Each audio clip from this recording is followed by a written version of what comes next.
मेरे छोटे छोटे बच्चे थे, मुझे कोई नौकरी नहीं मिल रही थी, इसलिए मैं मजबूर होकर मर्द का भेष बदलकर ड्राइवर की नौकरी करने लगी। मेरे मालिक बहुत अच्छे थे, रोज मुझसे रास्ते भर बात करते जाते। जब एक दिन उन्होंने बातों बातों में मुझे बताया कि वह एक लड़की से प्यार करते हैं, मैंने कहा यह तो बहुत अच्छी बात है। आप इतने जवान हैं और खूबसूरत और अमीर हैं, आपसे तो कोई भी लड़की शादी करने को तैयार हो जाएगी। लेकिन मेरे कदमों तले से ज़मीन निकल गई जब उन्होंने मेरी ही तस्वीर। मेरा नाम शालिनी है, मैं अपने माँ बाप की इकलौती बेटी थी। मुझे पढ़ने लिखने का कोई ख़ास शौक नहीं था, इसलिए 12वीं के बाद पढ़ाई को छोड़ दिया। मेरे ताल्लुक़ एक खाते पीते ख़ानदान से था। मेरे पिताजी 2 भाई और उनकी एक बहन थी। शुरू से ही मेरे ख़ानदान में जायदाद के खाते झगड़े चल रहे थे। पापा सारा सारा दिन अदालतों के धक्के खाते थे, क्योंकि मेरे चाचा और बड़े पापा दोनों हमारे हिस्से की प्रॉपर्टी हड़पना चाहते थे। मेरे वक्त कुछ इसी तरह गुजर रहे थे कि मुझे खबर मिली कि मेरी सबसे अच्छी दोस्त मानसी की शादी है। मानसी के घर वाले बहुत अमीर थे। मानसी ने स्पेशल मुझे अपने हर फंक्शन में बुलाया था। मैं उसके मेहंदी के फंक्शन में गई तो घर आते वक्त काफ़ी रात हो गई थी कि रास्ते में एक तेज़ रफ्तार से गुजरती हुई गाड़ी मेरे पास रुकी और किसी ने मेरे मुंह पर कपड़ा रखा और मैं बेहोश हो गई। मेरी आंख खुली तो अपने आप को एक तहखाना में पाया, जहां पहले ही कुछ लड़कियां मौजूद थीं। ये एक बड़ा सा कमरा था जिसे मुझे समझने में ज़्यादा देर नहीं लगी कि यह कैद खाना है। यहाँ पर छोटे छोटे बच्चे भी कैद थे और कुछ जवान लड़कियाँ भी थीं, जिन्हें क्लब में डांस कराया जाता था और कुछ को तो कोठे पर बेच दिया जाता था। पुलिस भी इस गैंग के साथ मिली हुई थी। इनमें से एक लड़का मुझे देखकर मुस्कुराया। उसे देखकर मुझे बहुत गुस्सा आया। वह मुझे घूरता ही जा रहा था। मैंने डर से एक लड़की का हाथ पकड़ा और उससे कहा कि किसी तरह हमें यहाँ से निकालना होगा। मैं डर के मारे कांप रही थी। मुझे अपने साथ साथ अपने माँ बाप की भी फिक्र हो रही थी। मेरे बिना उनका तो रो रो कर बुरा हाल हुआ होगा। सभी लड़कियाँ रो रही थी और बच्चे भी बेतहाश रोए जा रहे थे। मैं एक बच्चे के पास बैठी। वह बच्चा मुझे बहुत ही प्यारा लगा। मुझे उस बच्चे पर बहुत तरस आया। उससे देखकर लग रहा था कि वह गुस्से से ज़मीन को घूर रहा है और सोच रहा है कि जैसे तैसे मुझे यहाँ से निकलने का रास्ता मिल जाए। मैंने प्यार से उसे बच्चे के सर पे हाथ फेरा और कहा, तुम इन जालिमों के हाथ में कहाँ से आ गए? मेरे सवाल करते ही वो बच्चा रोने लगा। तभी कुछ लोग वहाँ आए और सभी को भेड़ बकरियों की तरह मारने पीटने लगे और मारते हुए कह रहे थे कि चलो तुम लोगों को कहीं और जाना है। यहाँ पर तकरीबन 50 लोग कैद थे और इन 50 लोगों को कहीं और शिफ्ट होना था। इस अंधेरे कैद खाने में सूरज को देखे बहुत दिन हो गए थे। कुछ पता नहीं था कि कब सुबह होती है और कब शाम। यहाँ पर मौजूद कुछ लोगों से ड्रग्स सप्लाई का काम भी लिया जाने लगा। अब मुझे इस दिन का डर था जिस दिन यह लोग मुझे भी इस घिनौने काम में लगवा देते। अक्सर हम जिन चीज़ों से डरते हैं हमारे साथ वही होता है। अब ये लोग यहाँ पर मौजूद सभी लोगों को नशे का आदी करा रहे थे। एक दिन मुझे भी एक दूसरे कमरे में ले जाया गया। वहाँ पर मौजूद एक लड़के ने मुझे एक इंजेक्शन दिया। अब रोज़ यही होता और कब मैं इन नशे की आदी हो गई मुझे पता नहीं चला। और जो लड़का इंजेक्शन देता मैं उसके पास जाने लगी और उससे अपने मन की सारी बातें शेयर करने लगी और खूब रोती कि यह हादसा होने के बाद मेरे माँ बाप जीते जी मर गए होंगे। पता नहीं लोगों ने मेरे माँ बाप को क्या क्या सुनाया होगा। जिस लड़के के पास मैं जाती उसका नाम रोहित था। मुझसे वादा किया कि एक ना एक दिन तुम्हें मैं यहाँ से निकलवा दूंगा, लेकिन इससे पहले किसी ने उस लड़के को पुलिस के हवाले कर दिया। कहते हैं खराब वक्त गुजर ही जाता है, लेकिन जिस पर गुजर रही हो उसे ही पता चलता है वक्त कैसे गुजरा। एक रोज़ हम लोगों की निगरानी पर जो शख्स रखा गया था, अचानक उसे चक्कर आ गया और वह गिरकर बेहोश हो गया। हम सब ने इस मौके का फ़ायदा उठाया और वहाँ से निकल कर भाग गए। यकीनन करिए कि उस दिन पता चला कि आज़ादी क्या होती है। अपनी जान सबको प्यारी होती है। हम सब अंधाधुंध भाग रहे थे।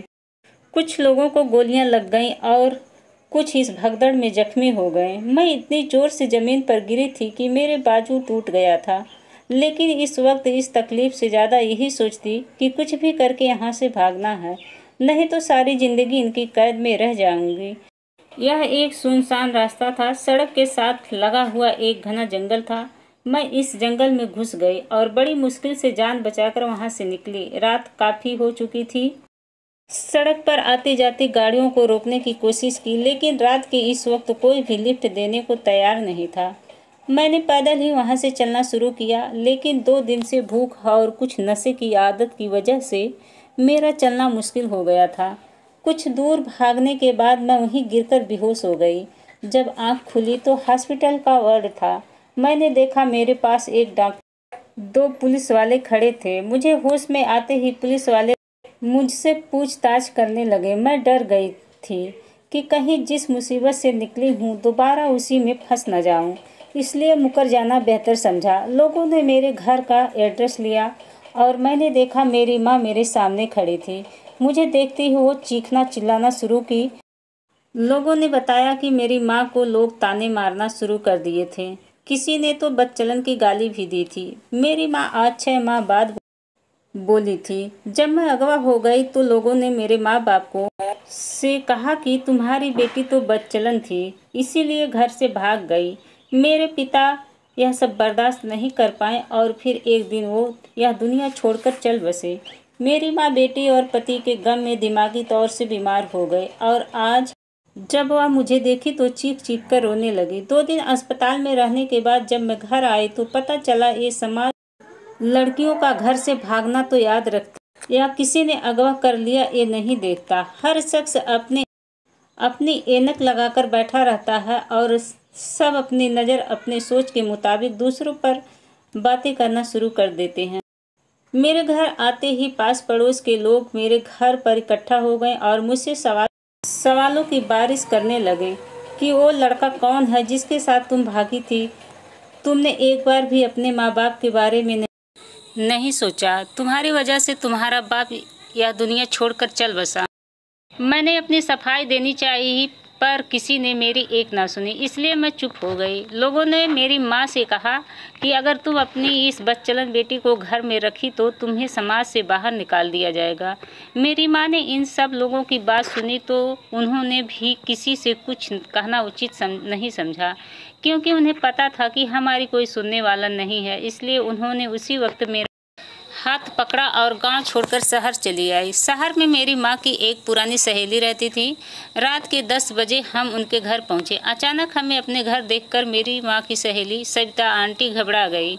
उन्होंने हमें घर के अंदर आने को कहा और एक कमरे में बैठाया। अभी हम सब बातें ही कर रहे थे, तभी मैंने देखा सविता आंटी का एक बेटा था जो पागल था। वो हमारे पास आया और मुझसे कहने लगा कि तुम मेरे साथ चलो और खेलो। सविता आंटी के बेटे अतुल की उम्र लगभग 23 साल थी, लेकिन वह बच्चों की तरह बिहेव करता। उसकी जिद की वजह से माँ ने मुझसे कहा कि जाओ उसकी बात मान लो, नहीं तो ये हमें परेशान कर देगा। मेरी माँ की सहेली सविता आंटी ने बताया कि उनका बेटा एक बहुत ही काबिल पढ़ा लिखा इंसान था, अपने कॉलेज का बेस्ट प्लेयर था। एक बार मैच खेलते समय किसी खिलाड़ी ने उसके सर पर भारी चीज मार दी और वो बेहोश होकर गिर गया और पूरे 1 महीने अस्पताल में रहा। उसकी हालत में सुधार तो हुआ, लेकिन उसके दिमाग का एक हिस्सा खराब हो गया, जिसकी वजह से ये बच्चों की तरह बिहेव करता है। हम माँ बेटी सविता आंटी के घर रहने लगे। आलोक सारा दिन अपने कमरे में पड़ा रहता या अपनी माँ से जिद करके अपनी बात मनवाता। आलोक मुझसे घुल मिल गया था। मेरे आने से उसे एक अच्छा दोस्त मिल गया था। वह मुझसे ढेर सारी बातें करता। धीरे धीरे करके हमारा अच्छा वक्त गुजरने लगा। सविता आंटी का हम पर बहुत एहसान था, क्योंकि इस मुश्किल वक्त में उन्होंने हमें अपने घर में पनाह दी, इसीलिए हमारे लिए बहुत काफ़ी था। मेरी माँ अपनी सहेली के साथ लोगों के कपड़े सिलती और मैं सारा दिन घर के काम करती। आलोक के पिता अब इस दुनिया में नहीं थे। उनके घर में सविता आंटी और आलोक ही रहते थे। कुछ दिन बाद मेरी माँ की सहेली ने मेरी माँ से एक अजीब सी फरमाइश कर दी कि वो आलोक की शादी मुझसे करवाना चाहती है। माँ ने सविता आंटी से कहा कि अपने घर में पनाह देने की इतनी बड़ी कीमत मत मांगो। लेकिन मेरी माँ की सहेली सविता आंटी ने एक शर्त रख दी, या तो मैं उनके बेटे से शादी करूं या हम अपना बंदोबस्त कहीं और कर लें। सविता आंटी की यह शर्त सुनकर अब तो हमें अपने रूह से भी भरोसा उठ गया था। मेरी माँ ने मुझसे कहा कि चाहे कुछ भी हो जाएगा, मैं तुम्हारी शादी आलोक से नहीं होने दूंगी, क्योंकि वह पागल है। हम यहाँ से कहीं दूर चले जाएंगे। लेकिन पता नहीं क्यों आलोक के साथ रहते रहते मुझे उससे लगाव हो गया था। वह चाहे जैसे भी था, मुझे वह अच्छा लगने लगा था।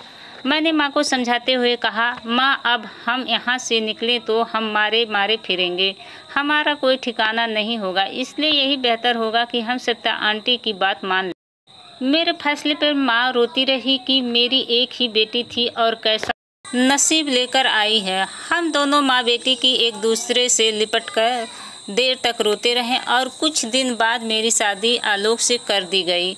मेरी शादी पर मेरी माँ बहुत रोई थी, पर मैं क्या करती, हमारी मजबूरी ने मुझे यह सब करने को मजबूर कर दिया।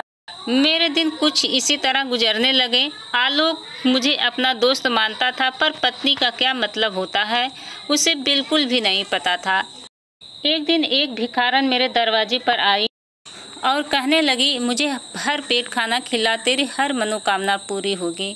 उसकी बात पर मैं हंसी थी कि मेरे नसीब में तो मेरा पागल पति है, तो इससे बड़ा दुख मेरी जिंदगी में और क्या हो सकता है। मैंने उस भिखारन को खाना खिलाया तो उसने कहा कि जा बेटी, तेरा पति तुझसे बेइंतहा प्यार करेगा। उसकी बात सुनकर मैं हैरान थी कि भला मेरा पागल पति मुझसे क्या प्यार कर सकता है। लेकिन कहते हैं कि दुआएं तकदीर बदल देती है। मेरी ज़िंदगी में भी कुछ ऐसा ही होने लगा। कुछ दिन बाद मैंने महसूस किया कि आलोक की हालत में दिन प्रतिदिन सुधार होने लगा। आलोक की सुधरती हालत देखकर हमने उसका इलाज दोबारा से शुरू करवाया। इस बार डॉक्टर को भी पूरी उम्मीद थी कि आलोक जल्दी ठीक हो जाएगा। मेरा पूरा दिन आलोक की देखभाल में निकल जाता, लेकिन मेरी मेहनत रंग ले आई और आलोक की हालत में सुधार होने लगा।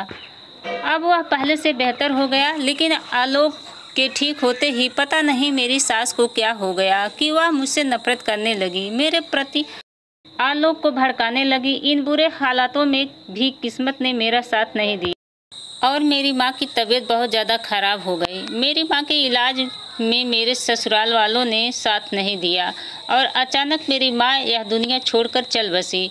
अब मैं बिल्कुल अकेली ही हो गई थी। ससुराल में रहने का ठिकाना तो था, लेकिन मेरा अपना कोई नहीं था। मेरी माँ के गुजरते ही मेरी सास का अत्याचार मेरे ऊपर और बढ़ गया। वो मेरे पति आलोक से कहकर मुझे बहुत सारी बातें सुनवाती। आलोक पहले से बहुत बेहतर हो गया था, लेकिन वो अपनी माँ के हाथों का खिलौना बन गया था। उसकी माँ जैसा कहती वो उन्हीं के इशारों पर चलता। हम पति पत्नी अजीब रिश्तों में जुड़े थे, साथ होते हुए भी हम एक दूसरे के साथ नहीं थे। हमारा रिश्ता बस यूं ही चल रहा था कि एक दिन मेरी किस्मत ने एक नया मोड़ लिया। अचानक मुझे पता चला कि मैं माँ बनने वाली हूँ। लेकिन अपने माँ बनने की खबर सुनकर मुझे थोड़ा भी खुशी नहीं हुई, क्योंकि मेरे और आलोक के रिश्ते में जो दरार थी वह हमारे आने वाले बच्चों के लिए ठीक नहीं था। मेरे मन में यह डर था कि पता नहीं आलोक अच्छा बाप बन पाएगा कि नहीं। जो इंसान अच्छा पति नहीं बन पाया वह अच्छा बाप कैसे बन सकता है। इसी डर की वजह से मैं अपने बच्चों को इस दुनिया में लाने से डर रही थी। मैंने अपने मोहल्ले के एक औरत से बात की जो सरकारी अस्पताल में नर्स थी। वह मेरी मदद करने को तैयार हो गई, लेकिन अस्पताल जाने के बाद पता चला कि मेरा ऑपरेशन नहीं हो सकता। अगर हमने इस बच्चे को गिराने की कोशिश की तो मेरी जान को खतरा हो सकता है। मैं अपना मायूस चेहरा लेकर घर लौट आई। वो 9 महीना मेरे लिए 9 साल के बराबर थे। किसी तरह यह 9 महीने गुजरे और मैंने 2 जुड़वा बच्चों को जन्म दिया। एक बेटा और दूसरी बेटी थी। बच्चों को देखकर मेरे मन में अजीब सी खुशी थी। अपने बच्चों को देखकर मेरी ममता तड़प उठी और मैंने उन्हें अपने सीने से लगा लिया। बच्चों की पैदाइश के बाद आलोक और मेरी सास का रवैया अब पहले से कुछ बेहतर हो गया था। वह दोनों मुझे भले ही ना पूछते, लेकिन उन्हें बच्चों से बहुत लगाव था और मेरे जैसी बदकिस्मत के लिए यही काफ़ी था। धीरे धीरे मेरे दिन कुछ इसी तरह गुजरने लगे और वह दिन मेरी ज़िंदगी का सबसे खूबसूरत दिन था जब मेरे बच्चों ने मुझे माँ कहकर पुकारा था। यह बात वही लोग समझेंगे जिनका अपना कोई रिश्ता होता है। एक दिन मेरी सास और मेरे पति आलोक किसी काम से बाहर गए थे, पर वापसी पर आते वक्त उन दोनों का एक्सीडेंट हो गया और मौके पर ही उन दोनों की मौत हो गई। उनकी मौत की खबर सुनकर मैं फिर से एक बार टूटकर चकनाचूर हो गई। वह दोनों मेरे लिए कैसे भी थे, पर वही लोग तो मेरे बच्चों का सहारा थे। यह सब सोच सोच कर मेरी सारी रातें मुझे नींद नहीं आती कि अब हमारा गुजर बसर कैसे होगा। जो थोड़ी बहुत जमा पूंजी थी वह कुछ दिन चली और फिर धीरे धीरे हमारे घर में खाना खाने के लाले पड़ने लगे। एक माँ खुद भूखी रह सकती लेकिन अपने बच्चों को भूखा नहीं रख सकती। मैं अगल बगल के मोहल्लों में काम कर अपने बच्चों का पेट पालने लगी, लेकिन एक अकेली औरत का कोई सहारा नहीं होता और नहीं तो लोग उसे बेइज्जत करने पर तुले रहते हैं। लोगों के घर काम करने जाती तो वहाँ पर उनके घर के मर्द मुझे गंदी निगाहों से घूरते। एक दिन मैं यूं ही ऐसे ही भटकते भटकते जा रही कि मुझे पता चला कि एक आदमी को ड्राइवर की ज़रूरत है। मैं गाड़ी चलाना उन्हीं दिन सीखी थी जब मैं किडनैप हुई थी। वो किडनैपर हमें ट्रेनिंग देते ताकि वक्त आने पर हम गाड़ी चलाकर भाग सके। लेकिन फिर से परेशानी वही थी कि मुझे एक मर्द की गाड़ी चलानी थी, इसलिए मैंने अपना हुलिया चेंज कर लिया और अपने आप को मर्द के पोशाक में ढाल लिया। कोई भी मुझे देखता तो यही समझता कि मैं एक मर्द हूँ और मैं उस आदमी की गाड़ी चलाने लगी। वो साहब बहुत अच्छे थे, वो मुझसे अपने मन की सारी बातें शेयर करते। धीरे धीरे साहब और मेरे बीच एक गहरी दोस्ती हो गई थी। गाड़ी चलाते चलाते मेरा सफ़र भी अच्छा गुजर जाता। एक दिन बातों ही बातों में मैंने उनसे पूछा कि आपने अभी तक शादी क्यों नहीं की। उन्होंने मुझे बताया कि एक लड़की देखी थी और उसी से मैं प्यार करने लगा था, पर ज़िंदगी ने ऐसा वक्त दिखाया कि मैं उसे ढूंढ ना सका। अपने झमेला में वो लड़की कहीं खो गई। वह किस्मत की मारी थी, पता नहीं वो किस हाल में होगी। साहब ने कहा किसी अगले दिन उस लड़की की तस्वीर वो मुझे दिखाएगा। अब मुझे अगले दिन का इंतज़ार था और उस लड़की के किस्मत में के भी बारे में सोच रही थी कि उसकी किस्मत तो बहुत अच्छी है, क्योंकि कोई शख्स उससे 7 साल से मोहब्बत करता है और उसी की यादों में अभी तक उसने शादी नहीं की थी। अगले दिन बच्चों को स्कूल छोड़कर जब मैं उस साहब को लेने गई तब वो गाड़ी में बैठे। कुछ दूर जाकर मैंने उससे कहा कि मुझे उस लड़की की तस्वीर दिखाइए। आखिर कौन है वो खुशनसीब, कौन है जिससे आप प्यार करते हैं। उन्होंने जब उस लड़की की तस्वीर निकाल कर मुझे दिखाई तो तस्वीर देखकर मेरे पैरों तले से ज़मीन निकल गई, क्योंकि वह शख्स तो मेरी ही तस्वीर मुझे दिखा रहा था। यह तस्वीर तब की थी जब मैं अगवा हुई थी। पता नहीं कैसे इस तस्वीर निकाला गया था। गाड़ी अचानक ब्रेक लगने से रुकी थी। उस साहब ने कहा गाड़ी ध्यान से चलाओ।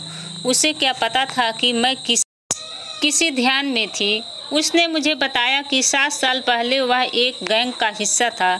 उसका पिछला रिकॉर्ड एक क्रिमिनल का था, लेकिन फिर एक दिन उसने उसका चेहरा देखा, जिसे देखकर उसने खुद से एक वादा किया था कि वह उसे इस दलदल से निकालेगा और उस मासूम लड़की को भी निकालेगा। उसने बताया कि मैं वहां पर मौजूद लोगों को नशे का आदी बन पर जब से मैंने उस लड़की को देखा था उसके प्यार में गुम हो गया था और मैं इस गलत काम से छुटकारा पाना चाहता था। इसलिए मैंने खुद अपने आप को पुलिस के हवाले कर दिया।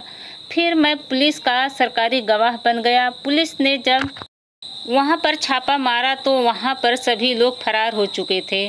तब मुझे एहसास हुआ कि मैं उस लड़की को खो चुका था। फिर मुझे याद आया कि उसने एक बार अपने घर का एड्रेस दिया था। मैं पूछता पूछता वहां पहुंचा तो लोगों से पता चला कि उसके पिता उसकी जुदाई में मर गए। इसके बाद उस लड़की और उसकी मां को समाज से निकालने की धमकी दी गई, जिससे वह लड़की और उसकी मां या गांव छोड़कर कहीं चले गए। मैंने पढ़ाई अच्छी की थी, लेकिन गलत संगत की वजह से क्रिमिनल बन गया था। उस वक्त अपने साहब की बात सुनकर मैं उन्हें सच्चाई बता दी। कि मैं ही वह लड़की हूँ जिसे आप बेइंतहा प्यार करते हैं, लेकिन लोगों की नज़र से बचने के लिए मैंने अपना हुलिया बदल लिया है और मैं एक मर्द के भेष में रहने लगी हूँ।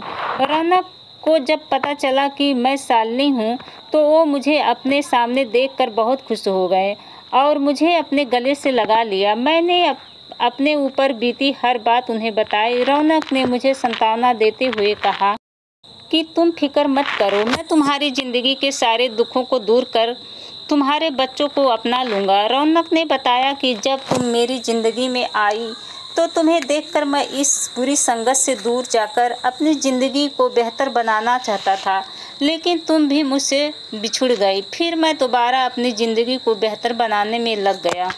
मेरी पढ़ाई की वजह से मुझे एक अच्छी नौकरी मिल गई और मैं लगन से वह नौकरी करने लगा, क्योंकि मेरे मन में यह विश्वास था कि एक ना एक दिन तुम मुझे ज़रूर मिलोगी। कहते हैं अगर प्यार सच्चा हो तो एक ना एक दिन ज़रूर मिलता है, और आज तुम मेरे सामने बैठी हो। रौनक की बात सुनकर मैं भी बहुत खुश हुई, क्योंकि मुझे एक सच्चा जीवन साथी मिला था। मैंने उससे अपने बच्चों से मिलवाया। कुछ दिन बाद रौनक ने मुझसे शादी कर ली। मैंने अपनी ज़िंदगी में जितने दुख झेले थे, रौनक ने आकर मेरे दामन में खुशियाँ भर दी। तो दोस्तों, कहानी कैसा लगा? कहानी अच्छी लगी हो तो कहानी को कमेंट करके ज़रूर बताएं, और अभी तक हमारे चैनल को सब्सक्राइब नहीं किए हैं तो प्लीज़ हमारे चैनल को लाइक, कमेंट और सब्सक्राइब करें। नमस्कार, धन्यवाद।